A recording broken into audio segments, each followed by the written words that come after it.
Ocala's information station, 1370 WOCA. Ocala!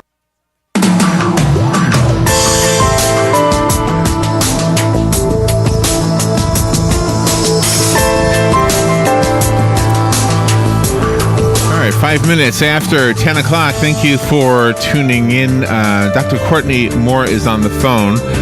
She is an associate professor in the Department of Surgery at the Cleveland Clinic Case Lerner College of Medicine and the director of the Female Pelvic Medicine and Reconstructive Surgery Fellowship at Glickman Urological Institute. And somewhere in her notes, she studied or something in Albany, New York. And I used to love going to Albany when I was much younger. Oh, my. Do you know, one of the things that we do around here that's fun is we take these pontoon boat rides. Mm-hmm. Every once in a while, you'll invite somebody. Why don't you come on the pontoon boat ride with us? It's a lot of fun. And how long is it? It's about 2 or 3 hours. I'll pass. Why? Well, where would I go to the restroom? Where would I go? Yeah. And it's a question. Oh wow, yeah. I guess you could just jump in the water and then say, "I'll be right back." Yeah. You ladies, it's a lot. I know it's a weird difference socially and all that, but you ladies have it worse than us guys when it comes to that. Really. Yeah. I mean, when we get older, anytime. I mean, I remember as a kid, you could get out of the car. That's right. Right? There was a survey conducted by the Harris folks, and it's Women and Overactive Bladder survey. I don't know if that's the same as incontinence, so I'm going to learn now from Dr. Moore. Dr. Courtenay Moore, good morning, doctor. Good morning, Larry. How are you? Pretty good. Where are you? Where are you calling from? I'm calling from Cleveland, Ohio. Cleveland. So not as sunny as... Oh, it's not sunny there right now? It's nice here right now. No, it's gray. It's all right. Oh, no. Well, thank you for being on the air with us right now. So I guess the first question is, I presumed, and I might be wrong, but is overactive bladder, is that the same thing as incontinence? So some patients with overactive bladder do have incontinence. So overactive bladder is characterized by a sudden urge to go to the bathroom, urgency, urinary frequency, and some people do have leakage associated with that urgency and can't make it to the bathroom in time. Okay, but hopefully you heard the intro, and hopefully you know what a pontoon boat is. I do, and that's it. We were just talking, so when we talk about, we see a lot of patients who come in the summer because they're afraid of having accidents on their summer vacation. So as you said, a 2-hour pontoon boat ride it's stressful for them, just like a family vacation. So they can't sit in the car for 5 hours. So it really negatively impacts them. Yeah, and does this creep up on a woman, or is this something that happens like overnight? No, so most of the people notice gradual onset of symptoms and they just ignore it. So they either think it's a normal part of aging or, the thing that drives them into the doctor's office is they have an accident or a near miss. They're almost going to have an accident. That's what brings them into the doctor's office. So now the commercials we hear for men regarding the prostate issues always say you're getting up more frequently at night to urinate, and they associate that with a prostate that's got issues. Obviously, that wouldn't affect a woman. So is it obviously two different things, but with the same results? Does that sound accurate? You're right. So exactly. So you can have overactive bladder in men, just as you can have in women. And in men, there also is the prostatic enlargement, and sometimes people have obstruction from the prostate, and that exacerbates what we call overactive bladder symptoms. You can treat those with different medications, so it's treated a little bit differently from the female type of overactive bladder. Do certain foods affect the bladder of women that they should stay away from, say like in the later evenings or things like that? Beer. Sure. So right, exactly. So bladder irritants, common bladder irritants, caffeine. So people don't realize the soda they're chugging or the coffee they're drinking is a bladder irritant and a diuretic. Alcohol, artificial sweeteners. So patients that are bothered by overactive bladder, that's one of the first things we do is we modify their diet. Now, this is a weird question, and I know you want to talk about Botox and how that affects or can help, but a real weird question, and it's just something both Robin and I have observed. The temperatures, like you're jealous, I guess, because we've got beautiful temperatures here, but the truth is it's really hot some days, and you sweat so much.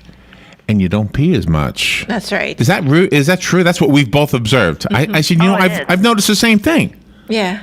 we call it insensible losses. So when you sweat, you evaporate, so fluid evaporates. So you can be a little bit more dehydrated because of the temperature. Oh, so that's not good then. We need to be drinking more.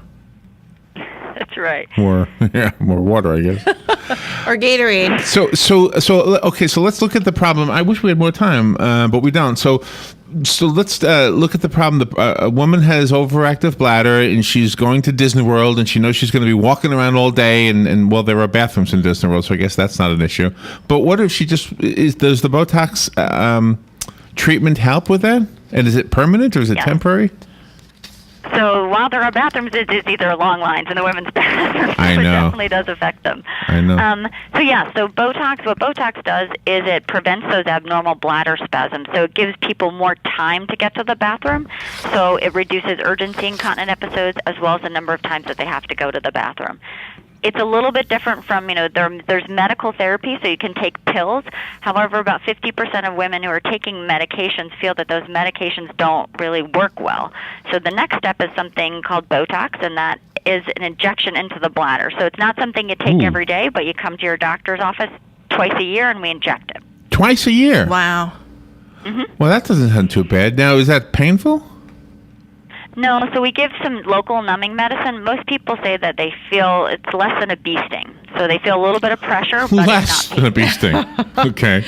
Will there be side effects associated with this? So when we look at the most common side effects after a Botox injection, one is a bladder infection. The other is that sometimes people have a little bit of a hard time urinating. So 94% of people don't have any problem. 6% of people have a little bit of a hard time voiding after. Okay, but you got to know that in advance. Well, could your doctor tell you specifically if you might be one of those, one of the 6%? So there's data to suggest that if you don't empty your bladder well, you're more at risk for having problems emptying after the injection. And how were the women chosen to take the survey? It was a consumer survey, so the women participated. Oh, okay. Well, in Universal Studios, they have I don't know if anybody knows this, but when there's a line outside the ladies' room, if you've got to go, men's room is open. I'm not lying. Just have a fellow standing by the door. I've seen it. You can't. It's not reverse. If there's a line at the men's room, you can't go into the ladies' room. But I've seen ladies in the men's room at Universal. Is this Robin avoided it. Is this hereditary?